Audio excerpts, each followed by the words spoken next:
What's good, everybody? Take Hazy back.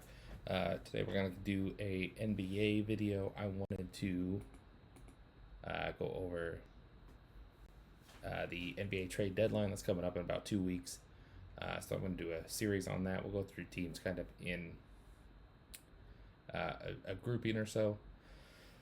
So today I'm going to do kind of the tax teams, kind of the more formality trade deadline teams. And then we'll do kind of buyers and sellers in different videos. So one of these storylines, not that the casual fan really cares about it, but the NBA has a luxury tax. The way the tax works is if you go over a certain threshold, you pay extra money that goes into a pool of money. That's what the luxury tax is. So you go over every dollar over that certain dollar amount becomes like $1.25, $1.50. It escalates as you go up. So you can see like the Cavs are 40 million over the luxury tax line. Their tax bill is 163 million. The next team is the Knicks, who are 19 million over, but their tax bill is only 45 because the Cavs are hitting so many escalators that they're the vast majority of the tax bill. But for the purposes of this video, I want to talk about the teams that are going to try to get under the tax. So you only are a tax team when the season ends. Like at the end of June, essentially. But the trade deadline is really the last time you can actually get under that number. So a lot of these teams are going to operate that. So you see here the teams that are starting to get into the negatives. Phoenix, Denver, Toronto are all barely in the tax. Those teams are going to get out of the tax for sure. Orlando and Houston. Houston probably won't because Houston is a title contender. Orlando's season's not gone very well. I wouldn't be surprised to see them duck the tax. The Clippers are kind of in a weird position because they don't own their draft pick, so they can't tank. They're not playing to do anything but win. But when you're as bad as they are, they're playing for like the 10 seed. They might try to get under the tax. And then Philly and the Lakers are 7 million over the tax. But I think those teams are going to try to get under the tax as well. So then the inverse of that is these teams towards the bottom. So Brooklyn and Utah have salary cap space, let alone tax space. And then the Wizards, Detroit, Memphis, Charlotte, and Chicago are all pretty strong in taking in room. Milwaukee's got double-digit cap space as well. I'm going to use Washington for most of these examples because Washington has 3 trade exceptions and they have an extra roster spot, which makes this easy. So the way these essentially will work, let's just go ahead and start with Phoenix here. So what you would do here for Phoenix to get under the tax is pretty simple. You would just trade Nigel Hayes to Washington, and you would kick over a pick, something to sweeten the deal to get them to take it on. So we're just going to throw this second rounder over, just like that. Washington technically has to send something back. They would just send back the minimum dollar amount you're allowed to trade, which is like $50,000. Maybe it's like 100,000, 200,000, whatever the minimum dollar amount. That's most likely what they would trade. That's what typically happens. You can also trade draft rights. So if they own the rights to like some 38-year-old European that's never going to come over and is retired, they could trade that too instead of cash. So what doing this does, trading Nigel Hayes gets them $2 million under the tax. Now they're no longer a tax team. And the reason everyone likes to duck the taxes if they can is all the tax teams pay their money into one pool of money, and then everyone out of the tax gets an equal slice of that pie. So right now, the dollar amount is never what it is right now, but you kind of look at this tax bill estimated, we're talking about somewhere between like 2 to 300 million when you add all this up, maybe even north of that. Let's call it like 350 from the 14 tax teams. So the 16 teams out of the tax would get an equal proportion of that, which is about 19 million. But Phoenix is going to get out of the tax, Denver's going to get out of the tax, Toronto's going to get out of the tax. So then all of a sudden, you're not really losing much of the pool of money here, but the pie is getting cut 18 ways instead of 15 ways. So Phoenix is kind of the least interesting. This is what they're going to do. It might not be to Washington, it might not be the 2026 second rounder, but this is what Phoenix will do. And then the other thing you can do here is contracts are prorated as the season goes along. So even though Nigel Hayes is on a minimum contract for $2 million, they're going to replace him with a minimum contract player because they sign him like on February 10th instead of at the beginning of the season. It's based on how many games you've played, so there'll be 50 something games into the season. So he'll only make 30, only 30 games worth of that, like 2 million of like taxes was actually going to hit the cap sheet, which will be like 700,000. So they could sign two guys just by trading Nigel Hayes away, and it would cost less than what he cost in the season. Similar here, story with Denver. Denver's like 400,000 over the tax. They don't necessarily have an easy tradable guy like Nigel Hayes, because you get down here towards the guys who are not playing. You're looking at Hunter Tyson, Jalen Pickett, Tim Hardaway, and Bruce Brown are in the rotation. Deron Holmes was their number one pick last year. Peyton Watson is an interesting one because they probably can't afford to re-sign him, so they could trade him and try to get assets rather than trading assets away. The problem is they're the second best team in the league, so they're competing for a title, and he's, probably like their fifth, sixth best player, so he's firmly in the rotation. The guy they would most love to trade is Zeke Naji, but that's a toxic contract with 3 years left on it. Essentially a non-playable player. So they're going to have to just bite the bullet and trade Hunter Tyson, I think. Which isn't a huge loss. He's not in their rotation or anything, but he is on a cost-controlled contract for next year.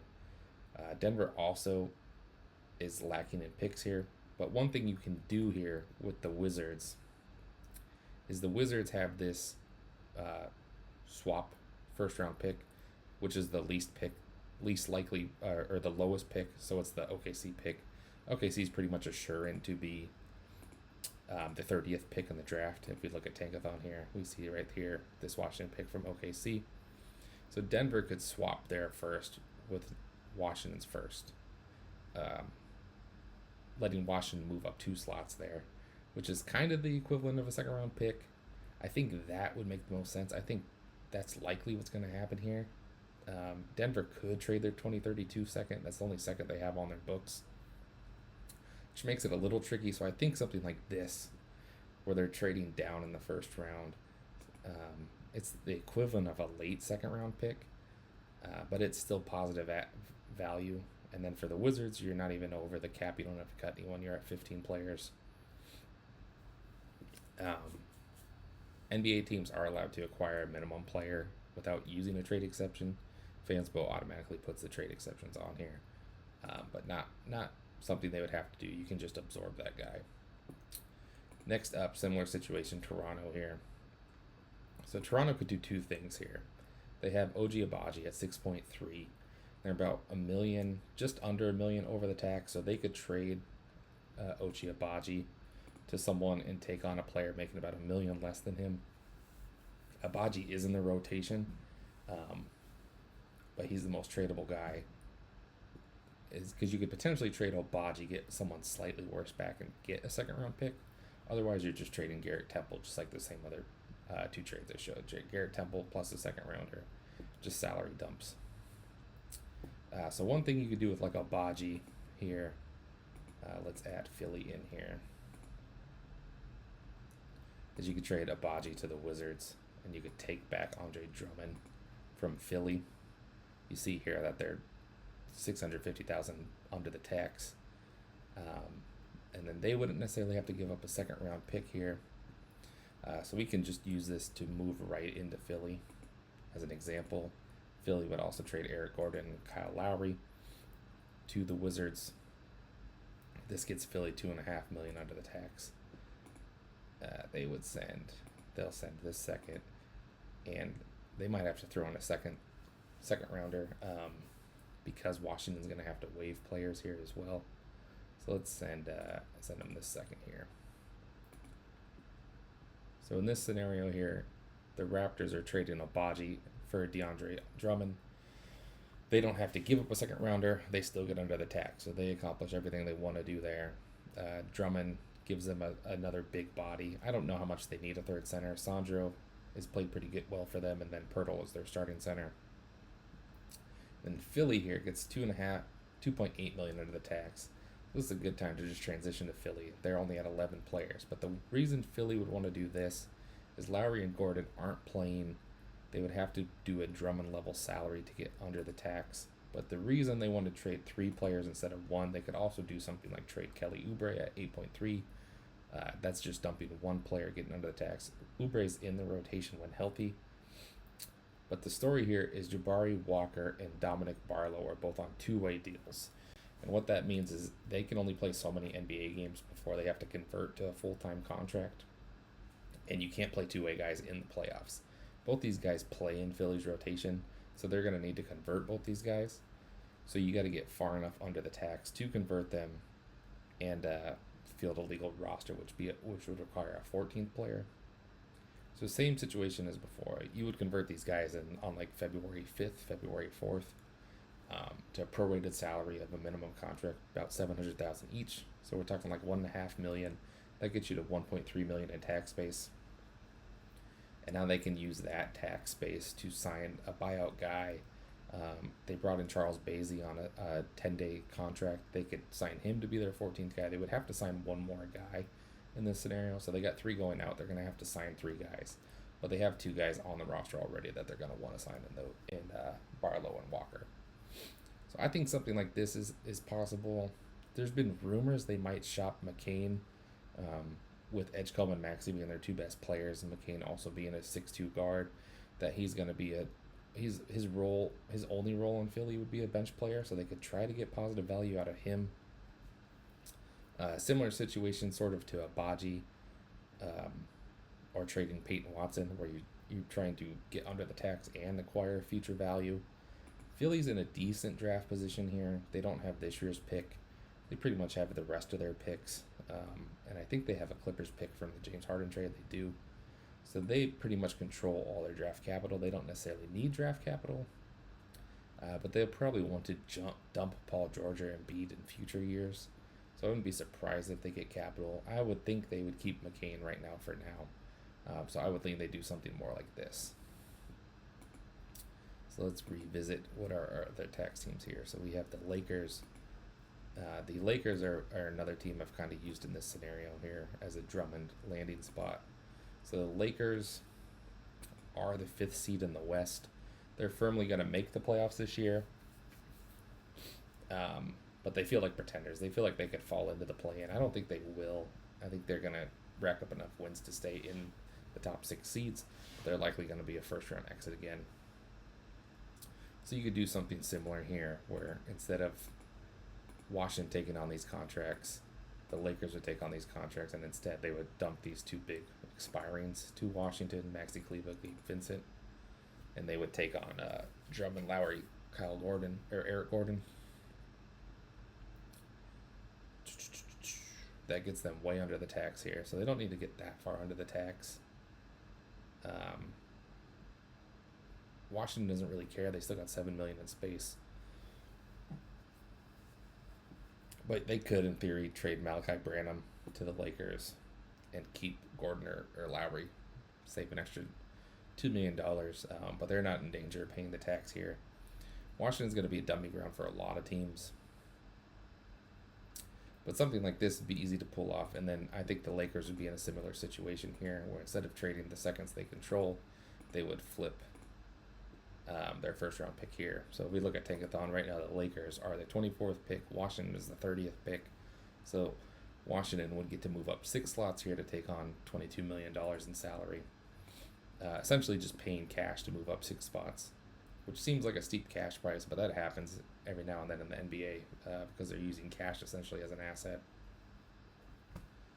And then they turn Kleber into Drummond, who can maybe become their starting center.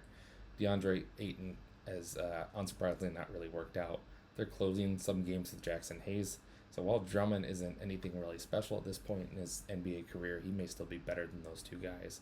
So you're getting a roster upgrade plus getting under the tax. I could see that being something they would be interested in. And then Philly still has to give up those seconds because they're still dumping those salaries. Even if they're dumping them to the Lakers, maybe they keep one of these seconds in that case. But it's really not going to change the scenario for them. Alright, so that covers those guys. The Clippers are not one I kind of pre-thought about here. So the Clippers have John Collins' big expiring contract.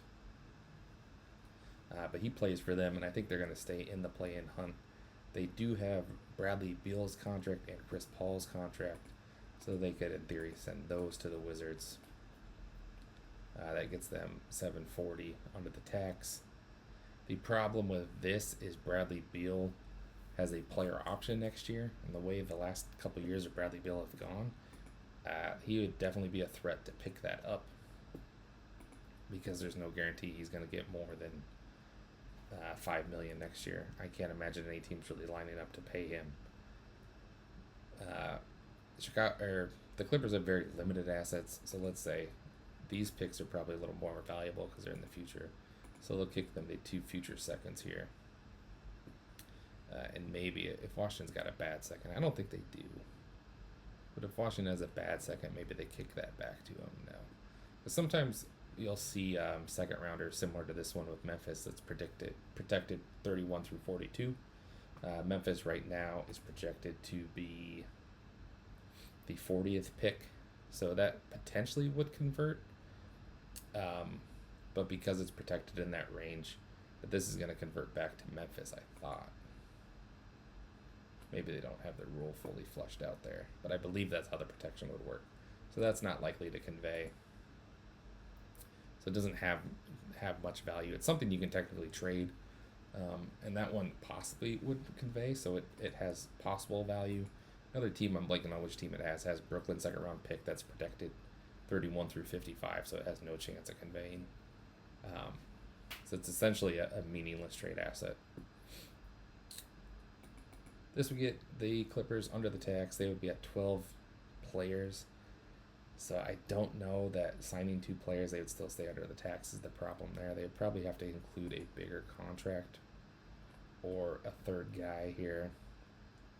They could trade Kobe Brown. That's not terrible. He's a former first-round pick. He's kind of flamed out. The Wizards would have to cut 2 players here, or they could kick back like a Marvin Bagley. And then the Clippers are still 1.1 million under, which is putting it close. So they probably couldn't take Bagley back. They get that 3.4 million. They would be at 10 players on the roster, or 11 players on the roster. They'd have to sign 3 guys. They could easily do that. They would be in the market for all the buyout guys. They could also convert some of their second two-way guys that are playing minutes for them. And then the Orlando Magic, this will pivot. We'll pivot this one away from the Wizards. So one of the most interesting tax teams is the Detroit Pistons.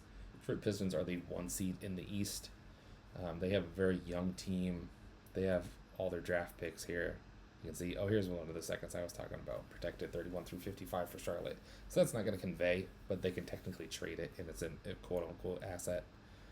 But essentially is a worthless thing. But the Pistons have all their draft picks. They're the 1 seed in the East. They're very young in their developmental plan, so I don't think they're going to do a typical buy trade where they're trading future stuff to compete this year. They're at a full 15 players, so they're going to take on a player and they're going to waive Isaac Jones. So Orlando is 5.5 over the tax. So the easiest player to trade here would be Tyus Jones. They could also trade Jet Howard. But I think if they trade Jet Howard, that doesn't quite clear them. No, they're still like 90,000 into the tax. So they'd have to trade 2 players, or they could trade Tyus Jones. So Tyus Jones is the easiest guy to trade here. Gets them 1.4 into tax base. They're still going to have to kick in a pick, even though Tyus Jones is probably a positive player. Ultimately, the Pistons are still doing a favor here, so they got to get something out of it. So let's have the 2029 Orlando pick. We'll kick back to them. So the reason I switched to the Pistons here is because Tyus Jones is someone that could potentially play in their rotation. They're able to absorb him. Same for Washington. I forgot to cover this. Is they have these trade exceptions. Detroit has a full mid-level exception from the Dennis Schroeder trade. They signed him to the exact number of the mid-level exception, but they did it as a sign and trade. So the dollar matches, and then I think the Kings ended up keeping their mid-level exception, so they still have that available to them. Yep. Even though they did sign Schroeder because they did it in a sign and trade. So I lost my trade here because I was clicking through, but that's all right. Tyus in a second. This is a different second, but just for the sake of moving it along here. So Orlando would lose a roster player here, but they would get under the tax. The season has not gone the way they want it to. They're petering and being a play-in team, and the Pistons get a trade asset in the future second rounder pick, plus a guy that might play in the rotation in Tyus Jones. And then so we try this trade here. We'll see Orlando's at 13 players. They're going to have to sign someone, but they have the room to do it. Pistons are at 16 players, which is why I said they'll have to cut this guy down the bottom here, Isaac Jones. Doesn't really play for them. He's their 15th man on a 1-year contract. That's easy for them to do. And then they could potentially shop around Tyus Jones. So the other thing that you'll see on the trade deadline is trades will get agreed upon, but they won't become official. And then once they do become official, you might see a trade like this that's between two teams that ends up being a 4 or 5 team trade. Because you can't combine salaries, I think, for 60 days once you acquire them. So if they made this trade official, the Pistons couldn't package together Tyus Jones and another player to take on like a bigger contract, essentially. But they could do that, or they could trade Tyus Jones, and someone else elsewhere, bring back one player, and then they wouldn't need to waive Isaac Jones because they never officially completed that trade, so they never were officially at 16 players. So another team that's in the play-in, for example, that might want a ball handler because they haven't had one basically all year, is Portland. Portland has a bunch of point guards on their roster. They're just all hurt. Drew Holiday's been hurt. Dame's out for the year. And I don't think Scoot Henderson has played at all this year. So they could do something like, hey, we want Tyus Jones, actually. They could kick back Thibault to the Pistons. Thibault's not as useful for the Pistons, but Portland's also going to have to kick in a second rounder. Oh, they also have this Memphis pick protecting the same picks. So maybe the Clippers do actually have that pick. It's just labeled wrong on here, regardless. So they're kicking a second rounder to the Pistons here. So now the Pistons, they don't have Tyus Jones, but they get Thibault, who's a decent defensive wing if he's healthy, and now they have 2 second rounders. And they could keep doing this as the deadline goes along. You know, they could, they couldn't do the Cleveland one, so let's take Portland out of this. All of a sudden, the Cavs want to trade Lonzo. They want to lower their tax bill. They can't get out of the tax, but they can at least lower it. So they're swapping Tyus here for Lonzo Ball. Save them $3 million, which is going to be something like crazy, like $20 million on the tax. Throw on that second. Same thing here. Pistons got Lonzo Ball and 2 seconds now. So that's exactly what I expect the Pistons to do. It might not be these exact players, but the Pistons will do these kind of level of moves instead of like a win-all move. This is similar to what they did last year. They ended up getting Dennis Schroeder, I believe, from the Warriors, and they got a second-round pick for their troubles. And then Schroeder ended up being in their playoff rotation. They're going to do something similar here. They probably would want someone better than Lonzo Ball. I think Tyus is more fitting in what they want. But as these teams start trading guys around, there might be a different $14 million player that they like a little bit more. Karis LeVert hasn't been great for them. Maybe they swap LeVert and something else to pick up a better player. You see, even once they absorb Lonzo Ball, they still got $9 million in tax space, so they're in no jeopardy going over the tax, even as the best team in the East. And then the last tax team we have is Houston. Houston, I'm having a hard time with. So Houston is in the contention spot. I don't think they're necessarily going to try to duck the tax, but if they could find a trade they like where they shed $6 million to get under the tax, that would be welcomed. But they're not like these teams like Denver, Minnesota, that have been in the tax multiple years, Boston. So they don't have as pressing need to get under the tax, because when you're in the tax multiple years in a row, you get repeaters tax, which adds on top of it, which is why you see, if we look at the tax teams here again, you see Denver is only $400,000 over the tax, but their tax bill is actually higher than Toronto's. That's $1 million over the tax. And that's because Denver's been in the tax for the last 4, 5, 6 years in a row. So they get the repeater fees. That's essentially tripling this of a dollar value, where Toronto's is just 1 for 1. Denver's is 3 for 1. So when you're in the tax multiple years in a row, you really want to get under it. And now that I'm looking at this, there's one more tax team. I don't think they can necessarily duck it. but we can throw them in here as well. So then you get Dallas, who's almost to the second apron here, and their season's been a disaster. They're trying to trade Anthony Davis. They might trade Gafford. They might trade Najee Marshall. They also got these negative assets in like Caleb Martin and Clay Thompson. D'Angelo Russell has been a bust for them. That's kind of a negative asset, though it's a low dollar value. And then you have a crowded roster here too, where Jaden Hardy's still only 23 years old, but he's $6 million a year. And if they could get out of some of this money, they would love to do it. We might come back to the Mavericks. I don't have this pre-planned here with these two teams. So the Houston, let's just delete them off here so it's not distracting. Houston with Fred VanVleet tore his ACL. He's got a player option next year, or it might even be a team option. It's listed as a player option here, but I believe it's a team option because it's essentially being treated as an expiring deal. So they have a $25 million expiring contract that they can flip. And then about $6 million over the tax, so they could trade Fred VanVleet, get like $19 million back. Let's look at Charlotte, for example, because Charlotte has Colin Sexton. So if they did like Colin Sexton for Fred VanVleet here, they're not quite under, so they'd have to click throw in Jeff Green, and then they're at 1.5 under the tax here. And Houston has a decent array of draft picks. They've only been good here recently.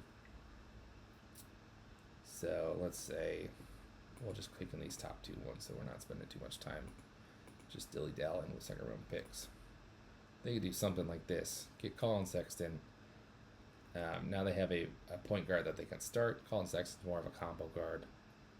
They're a 13 player, so they got to sign somebody. But $1.5 million in tax space, so that's no problem. Jeff Green's not playing for them. Fred VanVleet's not going to play for them this year. So they're adding a rotation player without giving up anything, essentially. They're essentially just giving up second round picks. Charlotte takes on $8 million here to cash in on 2 draft picks.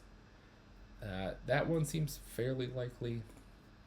There's not a lot of like playoff level point guards just sitting around out there that they can trade Fred VanVleet for. Is the issue I have with them. And then so let's just call that at that, and let's go back to Dallas here. Dallas has a lot of interesting pieces, but it's going to take a lot of teams to kind of pull something off here. So Dallas is one of the teams I like for my team in Minnesota. And we're going to throw Brooklyn and Utah in here as the 2 cap space teams to try to accomplish some alleviation here. So we're going to say Najee Marshall to Minnesota. We're going to trade Mike Conley to the Nets. Maybe that's all we need to do, actually. Maybe we don't need to overcomplicate this. What else was I thinking here? Oh, I remember. And then we're going to put Washington back in this, actually. And we're going to do Caleb Martin. Also the Timberwolves, Rob Dillingham. We'll send him to the Wizards here.